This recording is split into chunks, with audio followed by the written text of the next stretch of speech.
এই চিন্তনে বহুত প্ৰভাৱ পেলায় জীৱনত, আনকো প্ৰভাৱ পেলায়, নিজকো প্ৰভাৱ পেলায়। গতিকে চিন্তন কৰি থাকোঁতে এইটো লক্ষ্য কৰিবা তোমাৰ চিন্তন কেনেধৰণৰ হৈ আছে। দুই ধৰণৰ চিন্তন হয়, মানে দুই ধৰণৰ তুমি চিন্তন কৰি থকা, সৎ চিন্তন আৰু অসৎ চিন্তন। এতিয়া তুমি গোটেই দিনটোত কেনেধৰণৰ চিন্তন কৰি আছা সেইটো নিজেই লক্ষ্য কৰিব লাগিব। তোমাৰ চিন্তনক কোনেও লক্ষ্য কৰাই নিদিয়ে, তোমাৰ চিন্তনক তুমি নিজেই চাই থাকিব লাগিব। তুমি কেনেধৰণৰ চিন্তন কৰি আছা, কাৰ কাৰণে কৰি আছা, কি ভাৱনাৰে পুষ্ট কৰি ৰাখিছা গোটেই দিনটো, তুমি সময়বোৰ কেনেকৈ কটাইছা, কোনবোৰ চিন্তন কৰি কটাইছা, এই চিন্তনক তুমি লক্ষ্য কৰিবই লাগিব। নহ'লে এই চিন্তনেই তোমাৰ উন্নতিৰ কাৰণ হ'ব, হয়তো অধুন্নতিৰ কাৰণ হ'ব। হয়তো এই চিন্তনেই তোমাৰ পাপৰ কাৰণ হ'ব, হয়তো এই চিন্তনেই তোমাৰ পুণ্যৰো কাৰণ হ'ব পাৰে। এতিয়া যদি সৎ চিন্তনবোৰ কাৰোবাৰ উপকাৰৰ কাৰণে হৈছে, ন্যায় যুক্তিসংগত, তেন্তে সেই চিন্তন আগুৱাই লৈ যোৱা, সেই চিন্তন কৰা, ইয়াত কোনো দুখ নাই। কিন্তু যদি অসৎ চিন্তন কাৰোবাৰ অপকাৰৰ কাৰণে হৈছে, কাৰোবাক হিংসা কৰা, কাৰোবাক ঈৰ্ষা কৰা, এইবোৰ যদি চিন্তন আহিছে তেন্তে লগতে বন্ধ কৰি দিয়া। এইবোৰৰ দ্বাৰা তোমাৰ মংগল নহয়, তোমাৰ উন্নতিও নহয়, আৰু তুমি শান্তিও প্ৰাপ্ত কৰিব নোৱাৰিবা। সৎ চিন্তনৰ দ্বাৰা তুমি শান্তি প্ৰাপ্ত কৰিব পাৰিবা।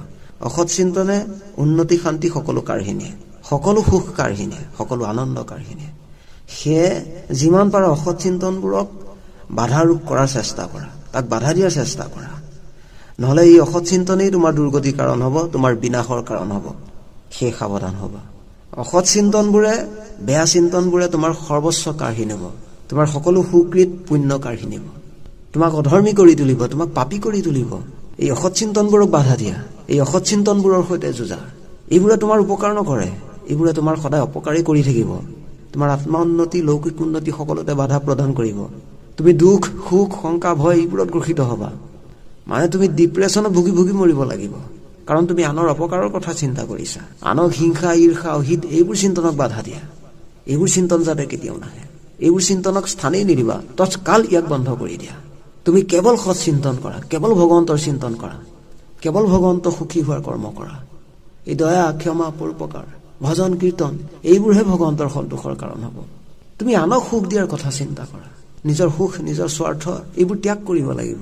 এই সংসাৰৰ পৰা একো সুখৰ কামনা নকৰিবা, কাৰণ এই সংসাৰে যিবোৰ সুখ দিব সেইবোৰ কোনোদিন স্থায়ী হৈ নাথাকে। ই অস্থায়ী, ই অনিত্য, ইয়াৰ বিনাশ আছে। তুমি অবিনাশী ভগৱন্তৰ সন্তান, ভগৱন্তৰ চৰণ ধৰা। এই অসৎ চিন্তনবোৰে কাৰোৰ উপকাৰ কৰোৱা নাই আজিলৈকে, বৰঞ্চ অপকাৰী কৰিছে সকলোৰে। সেয়ে তোমাৰ কৰ্তব্য আৰু ধৰ্ম অসৎ চিন্তনবোৰক বাধা দিয়াটো।